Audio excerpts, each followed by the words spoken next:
Okay, assholes. I'm going to give you a series. I'm going to start here a series of lectures on physics. Go pretty fast. Language might be a little bit salty, but we'll see what happens. The basic idea here is to beat the geeks, and of course increase your course grade. So one of the things that I did many years ago was to look back at my undergraduate education and ask the question, what took so long and why was it so hard to learn so little? Because that's what it is when you look back at it.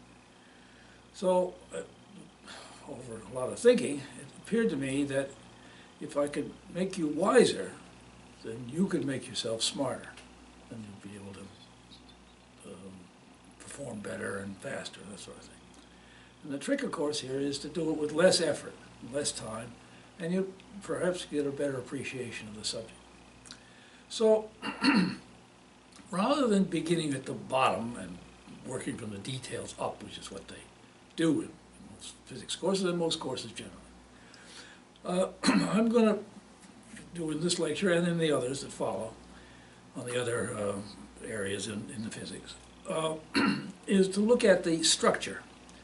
And the structure is divided into two parts: the sort of content value of the stuff, what does it have in the content stuff, and what is the procedural material. Content is qualitative, and it involves the principles of laws, various special cases or rules, as I call them, not the derivations. And the procedural piece is quantitative, and it involves how do you solve problems, which means that you have to use the content material and then also have process skills, which involves planning and other analysis tools. These lectures here, for the most part, are not going to cover the procedural piece, how to solve the problems. There's a special lecture on that in this series.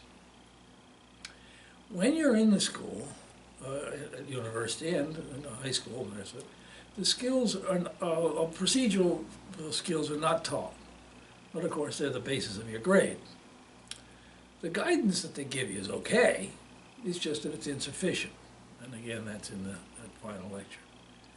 The way the material is covered is sort of a bottom up, which is what you do with children. And I'm going to try to approach it from a top-down perspective, which has got a special category for education of adults, andragogy. And then we'll talk about how to study the material, both the content and the procedural knowledge of physics, and of course other courses. So we're going to try to understand the various educational challenges and then move on into the material itself. Okay, so here's the sort of general electric series, and the first, second, and third semester is generally the amount of time that's spent on covering the material. And as you can look through at the bottom here, my coverage in terms of these videos is going to be about a 10-to-1 compression ratio of this material. So it's going to be a very high level, but you can work the details, and the details are fully explained in the text. But what I'm giving you is not. And hopefully that will be, that'll give you the wisdom of how to go through it and learn the other material rapidly. So you got 1,000 pages of text or even more, and you got to learn it in 2 or 3 semesters. And the idea here, and the premise of this series, is that you're supposed to have a decent time, a good time, when you're at the university. It can't be all just study, which is what the geeks do, and why it's hard to beat them. But hopefully this series will, and others in video series, will give you this advantage, and you can perhaps be able to balance the two and enjoy your time at the university. So the idea and the approach is that if you understood the structure of the material, that's the key to learning it and then knowing the material, and so you can increase your efficiency, the time and effort you put in, and the effectiveness of the ability to use it. So if you start looking for a logical or organizational structure of material, it's not particularly evident. The table of contents is hierarchicalistic of the material, and the most important has the biggest and brightest font, and is typically more to the left. But when you look at it and you look down through it, it has a seemingly disparate subjects that you're covering. And what you ask would make them common in physics. Why isn't chemistry in there? And so the sort of covered topics are mechanics, heat, electricity, magnetism, optics, modern physics. So what is common about all of those? Well, if you change them to energy forms, mechanical, thermal, electrical, then there is a unifying structure.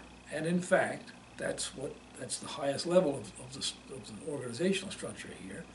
And the thing that unifies the energy is energy, which is there are units of energy, and then you can calculate various quantities within those energy forms. Okay, so the organization of the material in physics is there's principles, there's property laws and rules or special cases. Okay, and then there's the procedural, which deals with setting up a problem and solving the thing. In order to do so, you have to understand what the question is, which is not easy oftentimes. You've got to plan the solution and then execute the solution by numerical activities. The text and the lectures cover this material, they describe it quite well, and including the mathematical expression of the material in terms of the principles and laws. But the structure is not emphasized. And in a way, when, for instance, I go back and read a physics book, I can understand the material quite readily. And that's because the texts are written by people who understand it, but they're almost written for someone that understands it, which is kind of disheartening when you actually realize it. The mastery of the subject in which your grade is going to be dependent upon is assessed by the procedural knowledge. It's taught, and you have to do homework, and there's quizzes and that sort of thing, and midterm exams and the rest of it, but it's not taught very well. You have example problems worked by the author who sees the solution and just works the problem right the way through. And of course, the expectation is that you're going to learn the solution process by seeing it, and then repeating it, and repeating it, and repeating it, and repeating it, and doing homework problems over and over. But what if you don't see the solution, which of course is the general case, and then you're in trouble. So that's why the learning some of that, which is in the final lecture of the series, is important. Okay? So what's the purpose of physics? Well, you're trying to understand how nature works. And if you can, and you'll understand how it works if you can explain it.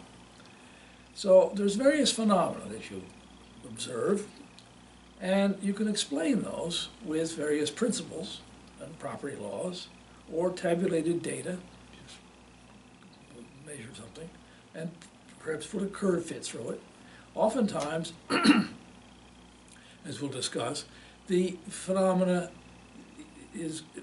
has property laws associated with it, but the relationship is so complex that you just do a curve fit to it, which then becomes just a phenomenological relationship. Physics took a long time to develop, and there's a lot of effort put into it. What you see in the textbooks is slick and concise, and gives you a false impression, because it's quite a lot of effort, as you can imagine, over the last couple of 100 years, 300 years, to develop these relationships and understandings, and how best to convey them so that you can learn them quickly. Coverage of material. There's an introduction of the units or those sort of things in the textbook, There's kinematics, which is involved in the motion of things in space, described by geometry and time. And then the other various topics are just forms of energy, as I mentioned. And then the units of the kinds of energy is in work units, and then there are various forms and kinds and types of the energy, and again, I'll speak to that shortly. So what's a phenomena, and has the explanation of these phenomena shifted from myths to science? Well, the ancients, the sun gods and chariots pulled the sun across the sky, and other myths and folklore. There was a sort of a mechanical conception of of how things were working, but it was an earth-centered universe because of the religious factors, but religious beliefs. And then the first intellectual sort of conceptual model was Copernicus, in which he had the sun-centered planetary system. And so the Earth was just one of many, and of course you know all of that. And that was the beginning of natural philosophy. The correlation then of the behavior, or the phenomenology of that phenomena of the Earth around the sun, was captured by Kepler in his 3 laws. It was empirical, and it didn't really go much further than that. For the Earth and the planets around the sun, which were sort of in elliptical patterns, then it was fine. You had these sort of kinematic laws. Okay? But the first breakthrough was when the phenomenon was explained in terms of the various property laws by Newton. And that was the beginning of science. And he combined the laws of motion, which he defined, and he combined those with the law of gravitation, again, which he enunciated. And that became science when he put those 2 force laws, laws of motion, F equals ma, and gravitation, equated them, and then he got a relationship for the Earth around the sun. It turned out, of course, that those laws have got a much wider application, and that's why it became science. And again, this is just another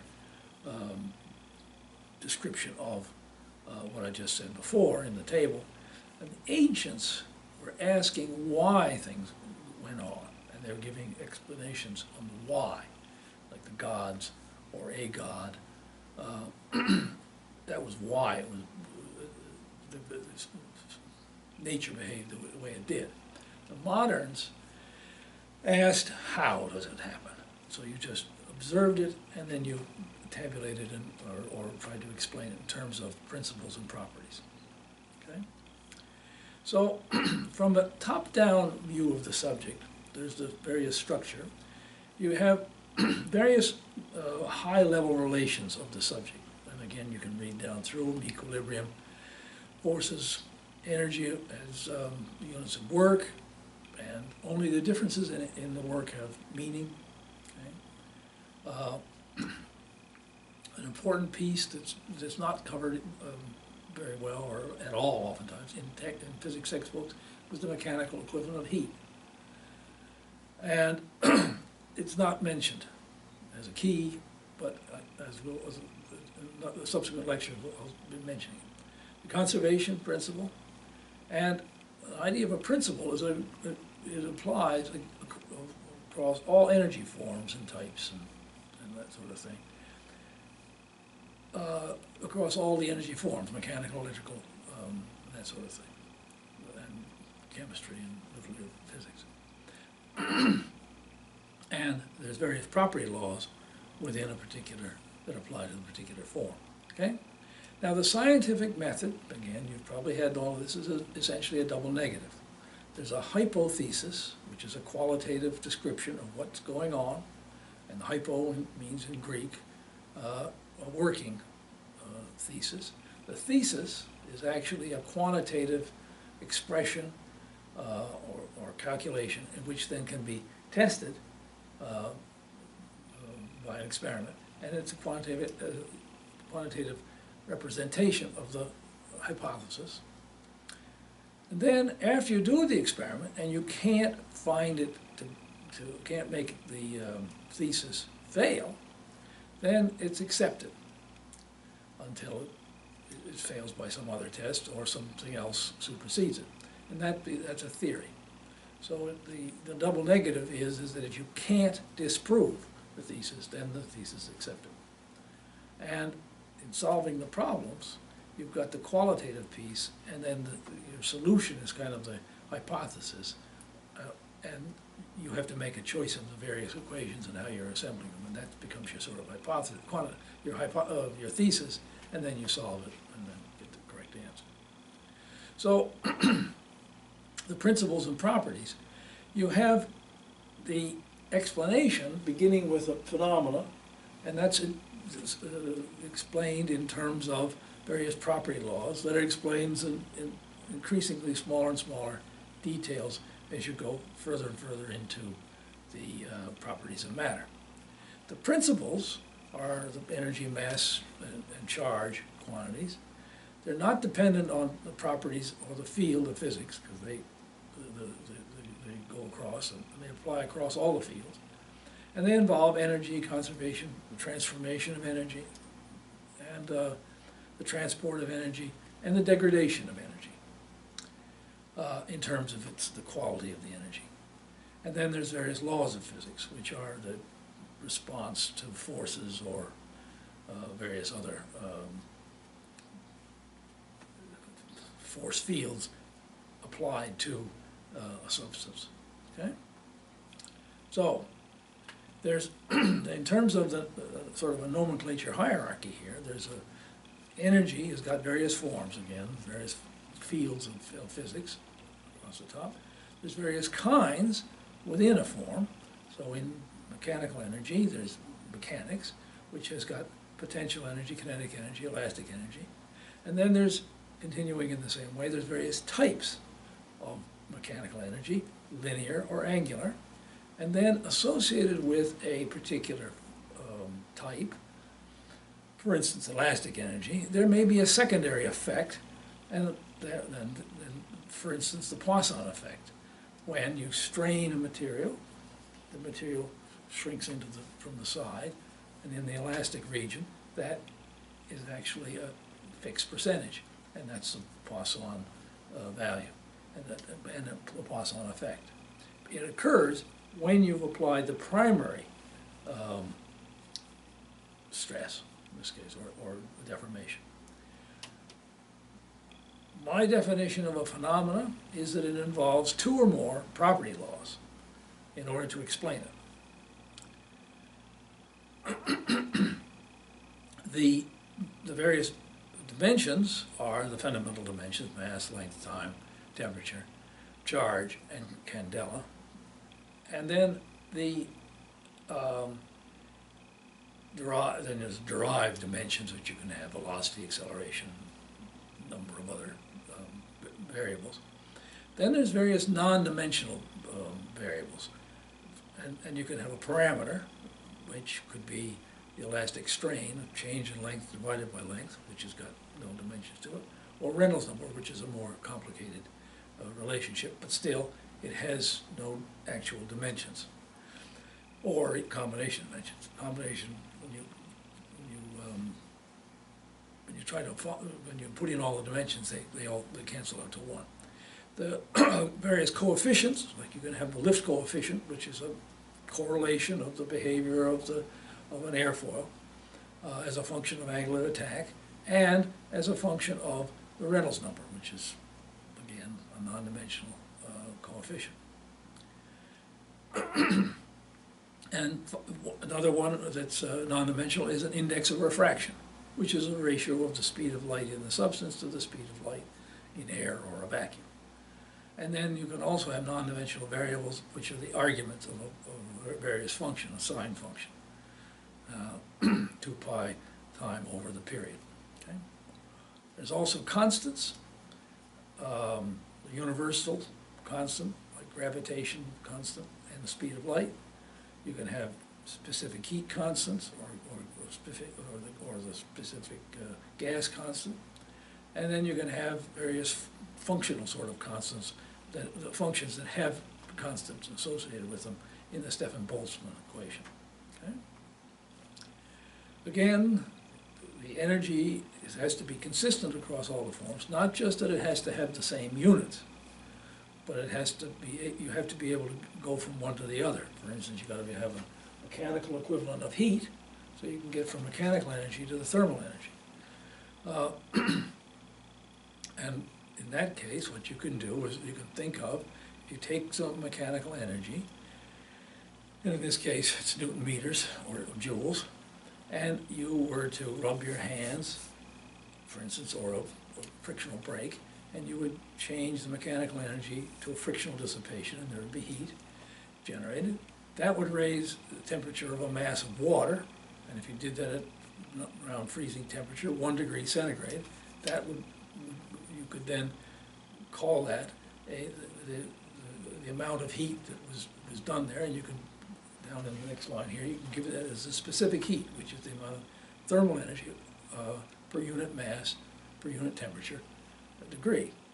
The idea there is that there's a relationship between the mechanical heat and the thermal heat. And you can put the thermal heat in terms of joules per kilogram per degree centigrade. And that's the way it's defined. But you can do it through using a body of water and measure it. And it's very accurate. It has to be done quite accurately, and it has been done, and it's tabulated. Okay? You can do the same thing with chemical and atomic reactions by measuring the amount of heat that occurs, that they produce, and the amount of mass that's involved. And you can then make that energy that's released in the chemical reaction or in the atomic reaction equivalent to the mechanical work. In the electrical, for electrical energy, the voltage, as again we'll learn, the voltage is actually the energy per charge. And then you measure the amount of charges per second going through a resistor times the number of seconds which is gone through there, and that turns into watts, watt seconds, or a joule, or the number of joules. And what's used is this Bohm calorimeter for chemical reaction watts, you know, the electrical form, and that sort of thing. Okay, and of course you can calibrate the Bohm calorimeter with a mechanical brake, in which you can measure the actual energy going in, mechanical energy going in. Okay? The structure of physics is that you've got these various forms in through here of energy, and then you'll have it break down into various laws or principles within each form, and then you can have a combination of the two, like mechanics and thermal energy, in thermodynamics. And you can also have something between electricity and chemistry in electrochemistry. So this is how the material is organized, and there will be some. Oh yes, in fact, these two are usually touched on in the physics course, not to the same extent as the primary ones. And you'll actually take a separate course in chemistry, and then these three are in the first two semesters, and then that becomes, the atomic one becomes a separate semester on its own. And of course you can take more advanced courses in all of these things, and the applied aspects of them in engineering. Okay? Energy can be converted from one form to another. You have I've got the four sorts of forms here, and you can see that you can, each one of them has various aspects, like mechanical has vibration and sound and a number of other things. And then you can go between the two. There's thermodynamics between the two, and that sort of thing. And what's happening is, in this case, mechanical energy is going to thermal energy, or thermal energy is going to mechanical energy and producing work. And that's the output there. And again, you can look through. So You're not told the structure, but I think it's useful to think about it. You have these various principles which are derived from the property laws and the effects, and those are principles apply to all the various forms of energy. Just like I said, that heat can be computed and equated through all the various forms, and that's because there's this mechanical equivalent of heat principle.